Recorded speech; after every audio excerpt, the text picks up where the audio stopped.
दोस्तों स्वागत है आपका इस चैनल में। और आज मैं आपको बताऊंगी SBI PO की वैकेंसी जो आई हुई है उसके लिए फॉर्म कैसे अप्लाई करना है। तो पहले तो इस फॉर्म को अप्लाई करने की जो डेट है वो है 14 नवंबर 2020 से लेके 4 दिसंबर 2020 तक आप अप्लाई कर सकते हैं। और आपने अगर इस चैनल को सब्सक्राइब नहीं किया है तो पहले सब्सक्राइब कर लीजिए, क्योंकि मैं और भी इस एग्ज़ाम से रिलेटेड और कई एग्ज़ाम से रिलेटेड अपडेट इस चैनल पे पोस्ट करूँगी, तो आपसे कोई इन्फॉर्मेशन मिस नहीं हो, इसलिए आप पहले जाके इसको सब्सक्राइब कर लीजिए। उसके बाद बात करते हैं कि फॉर्म अप्लाई कैसे करें। तो सबसे पहले आपको ये लिंक नोट करना है। अब ये लिंक है ibpsonline.ibbs.in/SBIPOSAMAR20 basic-details.php। तो ये लिंक, इस लिंक पर जाके आप जब क्लिक करेंगे तो ये पोर्टल आपको देखने को मिलेगा। अब इसमें सबसे पहले बेसिक इन्फॉर्मेशन का जो पोर्टल है वो फिल करना पड़ेगा। तो बेसिक इन्फॉर्मेशन में नाम, मोबाइल नंबर, ईमेल आईडी, यही सब आपसे पूछा जाएगा। उसके बाद जब आप सेव और नेक्स्ट करेंगे तो आपको बाकी सारी डिटेल्स देना होगा, जिसमें photo, signature details, preview, payment, ये सब चीज़ें आपको आगे देखने को मिलेगी। बेसिक इन्फॉर्मेशन के बाद जब आप सेव एंड नेक्स्ट पे क्लिक करेंगे तो आपको फ़ोटो एंड सिग्नेचर का ऑप्शन देखने को मिलेगा। फ़ोटो एंड सिग्नेचर में आपको फ़ोटो अपलोड करना है और सिग्नेचर अपलोड करना है। अब उसके लिए कुछ स्पेसिफिकेशंस दिए हुए हैं कि फ़ोटो की साइज़ है वो 4.5 सेंटीमीटर इंटू 3.5 सेंटीमीटर की होनी चाहिए, और ऐसे ही सिग्नेचर के लिए भी है। और इसमें फ़ोटो है वो 50 KB तक का होना चाहिए और सिग्नेचर है वो 20 KB तक का होना चाहिए। तो इन स्पेसिफिकेशंस का आप ध्यान रखें और आप फ़ोटो और सिग्नेचर अपलोड करके सेव एंड नेक्स्ट करें तो आपको डिटेल्स का ऑप्शन मिलेगा। इसके बाद जैसे ही आप फ़ोटो और सिग्नेचर अपलोड करेंगे तो डिटेल्स का ऑप्शन आएगा। अब डिटेल्स में आपको पूछा जाएगा सबसे पहले कैटेगरी, तो SC ST OBC general EWS जो भी आपकी कैटेगरी है आप यहाँ भर दीजिए। उसके बाद सब कास्ट, तो सब कास्ट मतलब आपकी SC में कोई स्पेसिफिक कास्ट है तो वो, जैसे OBC में अगर आप जाट हैं तो वो भर दीजिए। OBC में अगर आप कोई और कैटेगरी से हैं और सब कास्ट से हैं तो वो भर दीजिए। तो यहाँ आएगा सब कास्ट। उसके बाद are you a person with benchmark disability of 40%। अगर आप फिजिकली डिसेबल्ड हैं, PWD कैटेगरी में आते हैं तो इसमें यस कीजिए, अदरवाइज इसमें नो रहने दीजिए। उसके बाद अगर आपने इसमें यस किया होगा, अगर आप PWD कैटेगरी में आते हैं तो वो आपसे पूछेंगे डिसेबिलिटी का टाइप सेलेक्ट करने का। और अगर उसके बाद डी या ई कौन सा, मतलब डिसेबिलिटीज़ के बारे में अगर आप यस करेंगे तो ही ये ऑप्शन आएंगे, वरना ये ऑप्शन आपको नहीं दिखेंगे, नहीं भरने पड़ेंगे, खाली छोड़ दीजिए।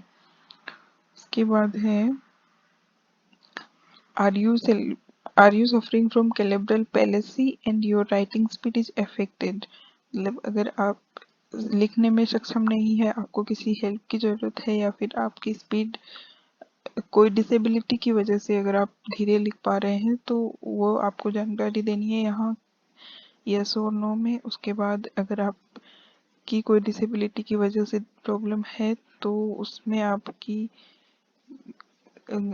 किसी अन्य की सहायता चाहते हैं एग्जाम में, हाँ या ना, वो भी आप यहाँ लिख सकते हैं।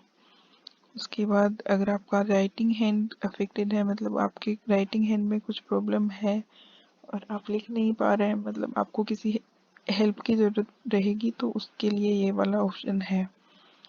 अब अगर आपने इसमें do you intend to use the service of a scribe, अगर आप स्क्राइब की सर्विस यूज करना चाहते हैं तो इसके लिए गाइडलाइंस ये क्या है यहाँ दिया हुआ है। तो इसमें है कि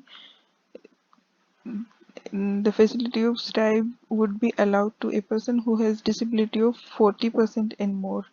अगर 40% या आप 40 से ज़्यादा आप डिसेबल्ड हैं तो आपको ये वाला ऑप्शन यस करना है, वरना नहीं। अब इसके बाद है, तो अगर आप इसको यस करते हैं तो उससे जो जुड़ी हुई गाइडलाइंस है वो पढ़ के आपको उसमें क्लिक करना पड़ेगा।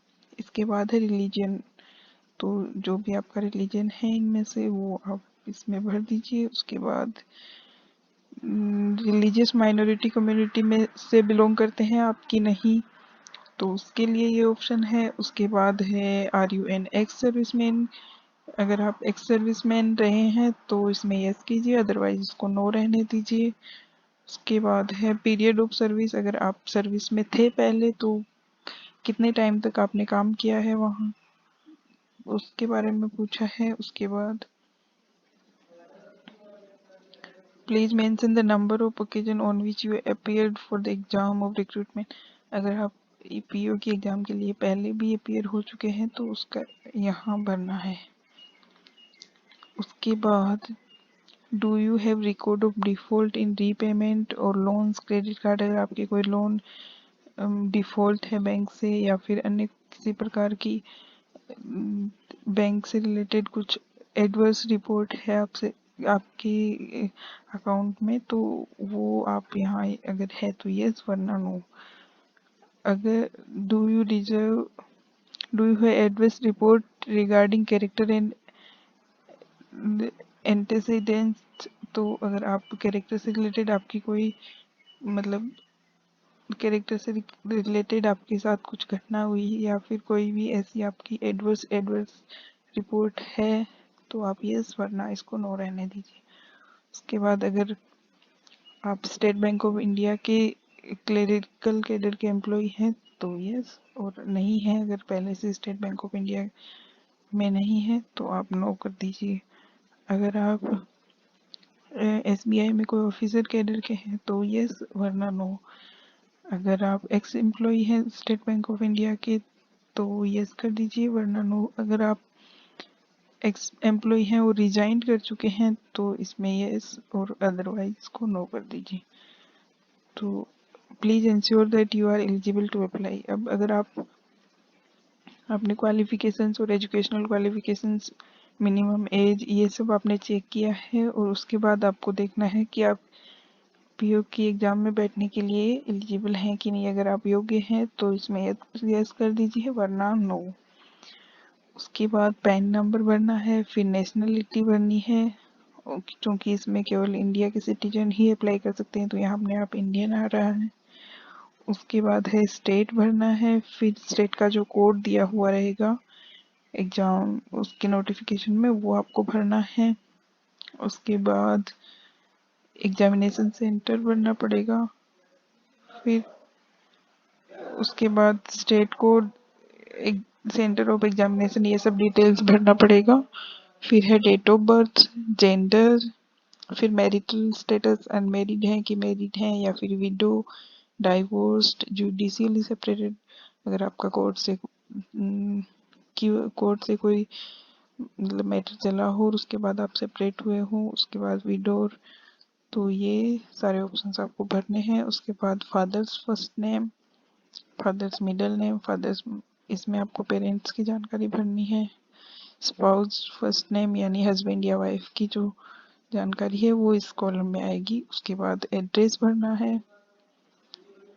उसके बाद हाँ, तो ये इसमें अगर आपका correspondence address permanent address same है तो आप यहाँ क्लिक कर दीजिए, तो ये अपने आप भर जाएगा। तो ये हुई इस वाले कॉलम की जानकारी जिसमें कि आपको बेसिक डिटेल्स भरना होगा। और उसके बाद आपको बेसिक डिटेल्स के बाद एजुकेशनल क्वालिफिकेशंस में जाना है तो उसके लिए आप यहाँ क्लिक करना पड़ेगा। इसके बाद जो एजुकेशनल क्वालिफिकेशन, एक्सपीरियंस या लैंग्वेजेस का कॉलम है तो इसमें भरना पड़ेगा। एजुकेशनल क्वालिफिकेशंस आपको वही भरनी है जो 31 दिसंबर 2020 तक आप कंप्लीट कर चुके हैं, तो उसमें ऑप्शन है ग्रेजुएशन या इक्विवेलेंट यानी बीए, बीकॉम, बीएससी, बीटेक, जो भी आपकी क्वालिफिकेशन है वो आपको भरना है। अब अगर आप इस साल एग्ज़ाम दे रहे हैं तो आपके अपीयर्ड भर सकते हैं, आपका रिजल्ट एविटेड है तो। और अगर आप पास हो चुके हैं तो आप इसको पास्ड भर दीजिए। उसके बाद इसमें जो भी आपका स्ट्रीम है वो आप इसमें भर सकते हैं। फिर इंस्टीट्यूट का नेम, जगह कहाँ से किया, डेट ऑफ पासिंग, मार्क्स और क्लास, कौन सी क्लास है, जैसे फर्स्ट क्लास, सेकंड क्लास, कौन सी क्लास से आपने पास किया। उसके बाद है ड्यूअल डिग्री अगर आपकी है तो वो उसकी जानकारी, जैसे बीएससी एमएससी इंटीग्रेटेड हो, इंटीग्रेटेड बीएससी बीएड हो तो। उसके बाद है पोस्ट ग्रेजुएशन की, और उसके बाद है प्रोफेशनल क्वालिफिकेशंस, अगर आपने कुछ डिप्लोमा किया है तो उसकी जानकारी आप यहाँ भर सकते हैं। उसके बाद है whether desires of taking pre exam training, अगर आप SC/ST रिलीजियस माइनॉरिटी कम्युनिटी से हैं और आप ट्रेनिंग लेने के इच्छुक हैं तो यस कर दीजिए, वरना इसको नो रहने दीजिए। उसके बाद अगर आप यस करेंगे तो ये आपको जानकारी भरनी पड़ेगी। फिर आप कौन सी लैंग्वेज में अच्छी तरीके से कम्युनिकेट कर सकते हैं, कौन सी लैंग्वेज जानते हैं, अगर आप हिंदी जानते हैं तो हिंदी, इसमें कौन आप पढ़ सकते हैं, लिख सकते हैं, बोल सकते हैं, तो जो भी आप इसमें हिंदी में कर सकते हैं या फिर इंग्लिश में कर सकते हैं तो वो सब लैंग्वेज आप यहाँ भर सकते हैं। इस कॉलम में बस इतना ही, उसके बाद सेव एंड नेक्स्ट करना पड़ेगा। तो इस तरह से जब आप सारे basic information, photo signature, details, educational qualification सब जब अपलोड कर देंगे, उसके बाद प्रीव्यू होगा, मतलब आपने जो फॉर्म भरा है उसमें क्या क्या कोई चीज़ अगर मिस हो गई हो, कुछ गलत हो गया हो तो आप उसको सही करने का चांस मिलेगा। आप उसमें देख सकते हैं, प्रीव्यू कर सकते हैं फॉर्म को, और फिर पेमेंट करके फॉर्म को सबमिट कर देना है। तो ऐसे आप SBI PO का फॉर्म अप्लाई कर सकते हैं, और इसकी लास्ट डेट जो है वो 4 दिसंबर है, इसका भी ध्यान रखिए, इससे पहले पहले आपको फॉर्म अप्लाई कर देना है। और इसी के साथ मैं आपसे विदा लेती हूँ, और थैंक यू देखने के लिए।